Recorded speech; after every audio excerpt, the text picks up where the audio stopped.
Hello everyone, welcome back to my channel. এটা হচ্ছে সন্ধেবেলা, কালী পুজোর দিন। আমরা তো সবাই মিলে রেডি হয়ে ঠাকুর আনতে গেছিলাম, ব্যান্ড পার্টিও নিয়ে গেছিলাম আমরা সবাই মিলে। আর এখানে সবাই মিলে যাচ্ছিলাম হেঁটে হেঁটে ঠাকুর নিয়ে বাড়ির দিকে।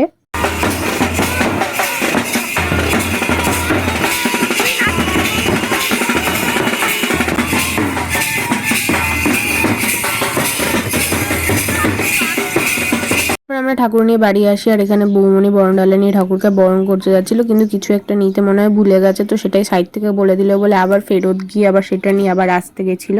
তারপর বৌমনি আর ছোট্ট এখানে বরণ করছিল। প্রথমেই পাখার মধ্যে গঙ্গা জল আর খই দিয়ে কিছু একটা ছোড়ার নিয়ম ছিল, তো সেটা করছিল। তারপর হাওয়া দিল, আর এখানে মেজো বৌমনির মাথা থেকে ঘুমটা পড়ে গেছিল বলে সেটা তুলে দিচ্ছিল।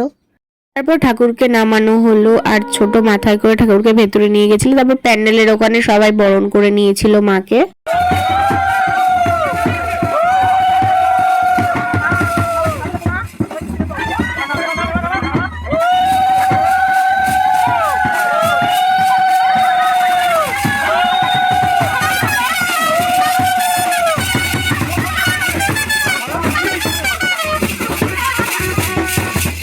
বৌমনি আর মামিয়া দুজন মিলে মাকে বরণ করে নিয়েছিল, আর তারপর মাকে মার যেখানে পুজো হবে সেই বেদিতে তুলে দেওয়া হয়েছিল।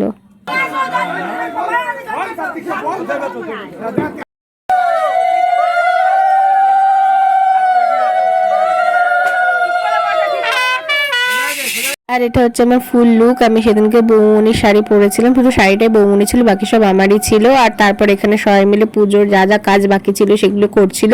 বৌমনি এখানে নৈবেদ্য সাজাচ্ছিল, আর মা এখানে ফল কাটছিল। আর ঠাকুর ঘরে পুরো দিক ছড়িয়ে ছিটিয়ে নিয়ে সব বসেছিল, আর বাইরে এদিকে দিদি আর দাদু দুজন মিলে বাইরের পুজোর কাজটা করছিল।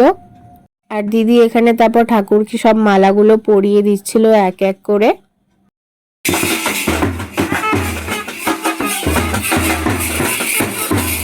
তারপর ঠাকুরমশাই চলে আসে, আর ঠাকুরমশাই তারপর পুজোর কাজ শুরু করে দেয়। আর এখানে ঠাকুরমশাই ঘট পাচ্ছিল।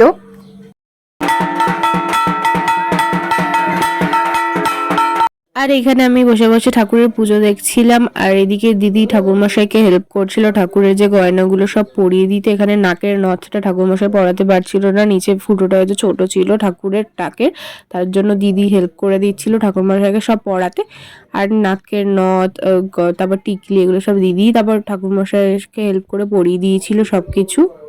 তারপর এইখানে পুজো শুরু হয়ে যায়, আর ঠাকুরমশাই মাকে সিঁদুর পরিয়ে দিচ্ছিল।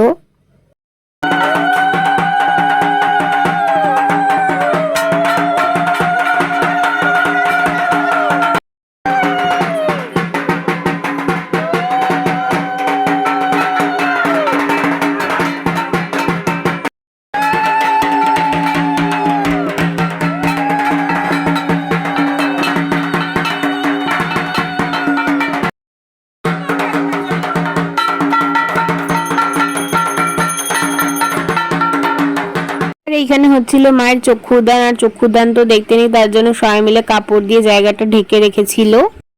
আর তারপর শুরু হয় মায়ের আরতি। এখানে ঠাকুর মশাই মায়ের আরতি করছিল, আর আমরা সবাই সেটাই দাঁড়িয়ে দাঁড়িয়ে দেখছিলাম।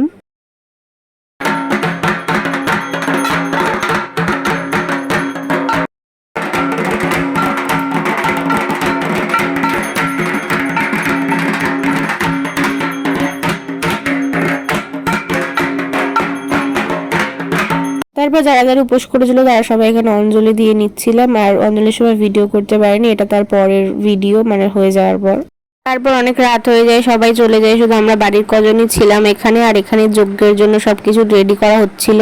তারপর এখানে যজ্ঞ শুরু হলো, আর ছোট বসেছিল যজ্ঞতে, কারণ ছোটর নামেই তো পুজো হবে। আর এদিকে সবাই মিলে প্রদীপ ধরাচ্ছিল। ওই 24টা না 28টা, কটা ঠিক আমার মনে নেই, বাট ওই 24 নাহলে 28 যে কোনো একটা হবে, প্রদীপ ধরানো হয়। তো সেটাই সবাই মিলে এখানে এক এক করে ধরিয়ে নিচ্ছিল।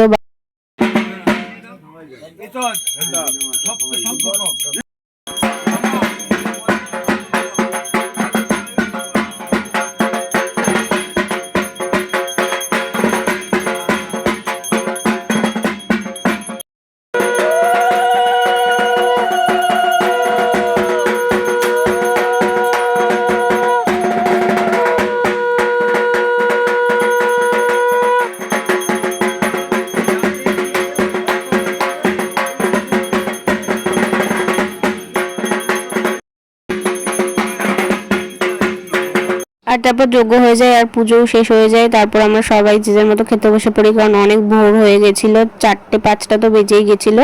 আর তারপর আমি শুয়ে পড়েছিলাম, কারণ আমার খুব শরীর খারাপ লাগছিল, আমি তো 2 দিন উপোস করেছিলাম। আজকের ব্লগটা এইটুকুই। যদি ভালো লাগে তাকে please do like, comment, share and subscribe to my channel. দেখা যাচ্ছে তোমার সাথে নতুন কোনো ভিডিও। আজকের মতো এইটুকুই, টাটা।